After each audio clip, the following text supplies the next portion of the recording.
ओम नमः शिवाय। श्रावण माह महात्म्य 16वां अध्याय। आज के वीडियो में आप सुनेंगे शीतला सप्तमी व्रत का वर्णन तथा व्रत कथा। ईश्वर बोले, हे सनत कुमार, अब मैं शीतला सप्तमी व्रत को कहूँगा। श्रावण मास में शुक्ल पक्ष की सप्तमी तिथि को यह व्रत करना चाहिए।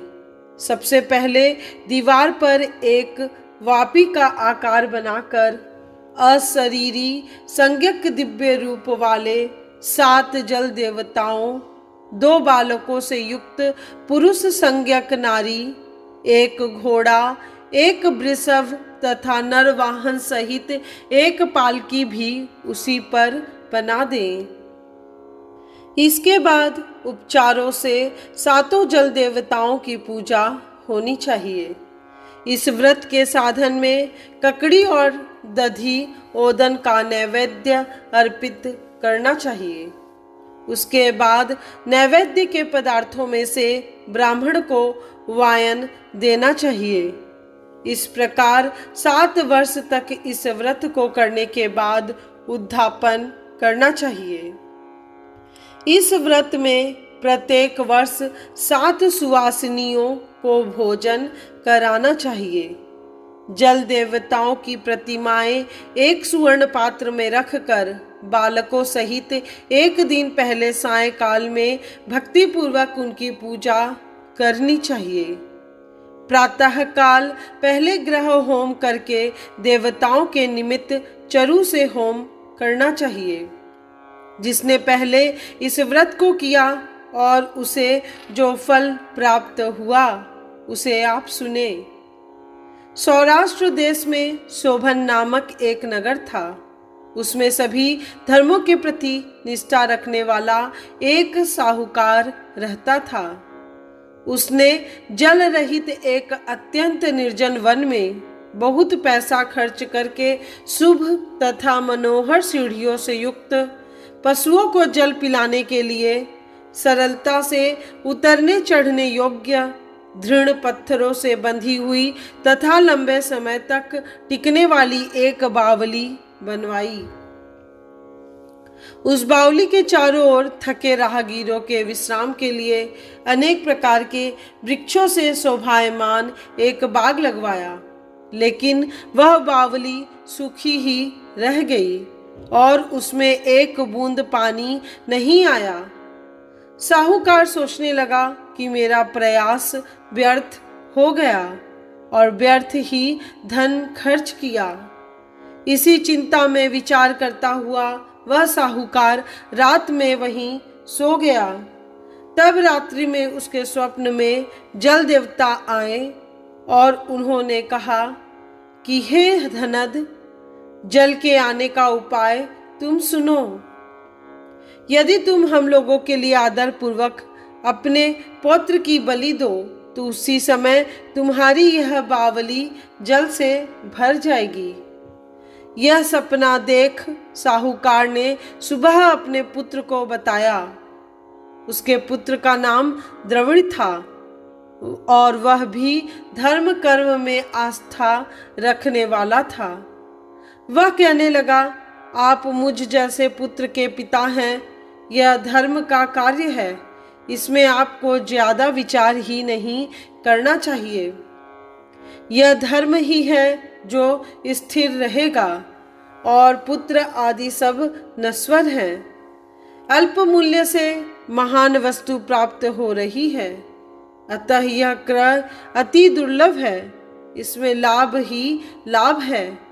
सितांशु और चंडासु ये मेरे 2 पुत्र हैं। इनमें सितांशु नामक जो ज्येष्ठ पुत्र है उसकी बलि बिना कुछ विचार किए आप दे दें। लेकिन पिताजी, घर की स्त्रियों को यह रहस्य कभी ज्ञात नहीं होना चाहिए।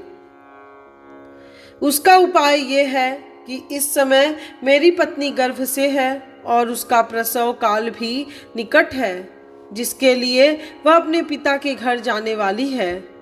छोटा पुत्र भी उसके साथ जाएगा। हे तात, उस समय यह कार्य निर्विघ्न रूप से संपन्न हो जाएगा। पुत्र की यह बात सुनकर पिता उस पर अत्यधिक प्रसन्न हुए और बोले, हे पुत्र, तुम धन्य हो और मैं भी धन्य हूँ जो कि तुम जैसे पुत्र का मैं पिता बना। इसी बीच सुशीला के घर से उसके पिता का बुलावा आ गया और वह जाने लगी। तब उसके ससुर तथा पति ने कहा कि यह ज्येष्ठ पुत्र हमारे पास ही रहेगा, तुम इस छोटे पुत्र को ले जाओ। इस पर उसने ऐसा ही किया। उसके चले जाने के बाद पिता पुत्र ने उस बालक के शरीर में तेल का लेप किया और अच्छी प्रकार स्नान कराकर सुंदर वस्त्र व आभूषणों से अलंकृत करके पूर्व आषाढ़ा तथा सत्यभिषा नक्षत्र में उसे प्रसन्नता पूर्वक बावली के तट पर खड़ा किया और कहा कि बावली के जल देवता, इस बालक के बलिदान से आप प्रसन्न हो। उसी समय वह बावली अमृत तुल्य जल से भर गई। वे दोनों पिता पुत्र शोक व हर्ष से युक्त होकर घर की ओर चले गए। सुशीला ने अपने घर में तीसरे पुत्र को जन्म दिया और 3 महीने बाद अपने घर जाने को निकल पड़ी। मार्ग में आते समय वह बावली के पास पहुंची और उस बावली को जल से भरा हुआ देख तो वह बहुत ही आश्चर्य में पड़ गई। उसने उस बावली में स्नान किया और कहने लगी कि मेरे ससुर का परिश्रम व धन का व्यय सफल हुआ। उस दिन श्रावण माह के शुक्ल पक्ष की सप्तमी तिथि थी और सुशीला ने शीतला सप्तमी नामक शुभ व्रत रखा हुआ था।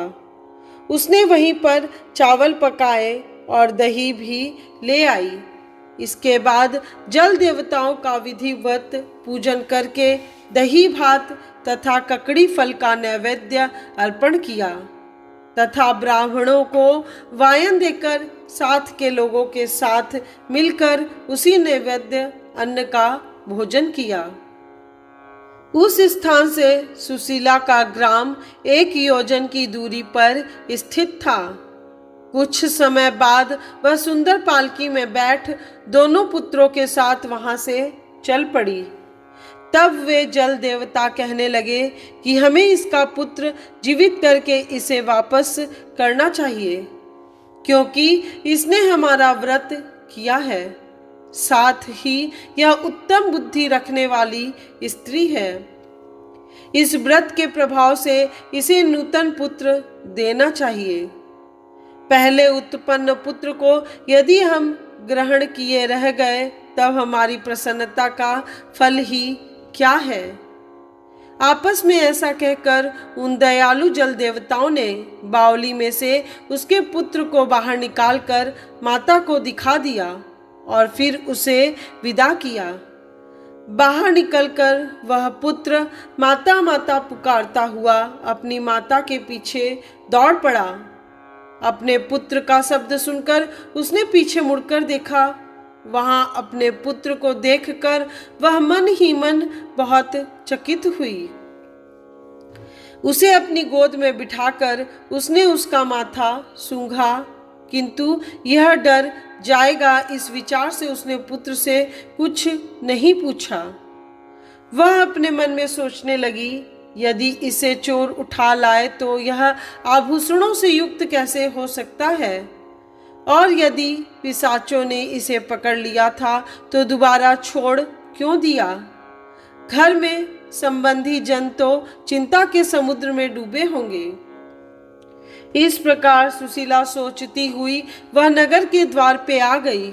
तब लोग कहने लगे कि सुशीला आई है। यह सुनकर वे पिता पुत्र अत्यंत चिंता में पड़ गए। वह न जाने क्या कहेगी और उसके पुत्र के बारे में हम क्या जवाब देंगे। इसी बीच वह तीनों पुत्रों के साथ आ गई। तब ज्येष्ठ बालक को देखकर सुशीला के ससुर तथा पति घोर आश्चर्य में पड़ गए और साथ ही बहुत आनंदित भी हुए। वे कहने लगे, शुचि स्मिते, तुमने कौन सा पुण्य कर्म किया अथवा व्रत किया था? हे भामिनी, तुम पतिव्रता हो, धन्य हो और पुण्यवती हो। इस शिशु को मरे हुए 2 माह बीत चुके हैं और तुमने इसे फिर से प्राप्त कर लिया, और वह बावली भी जल से परिपूर्ण है।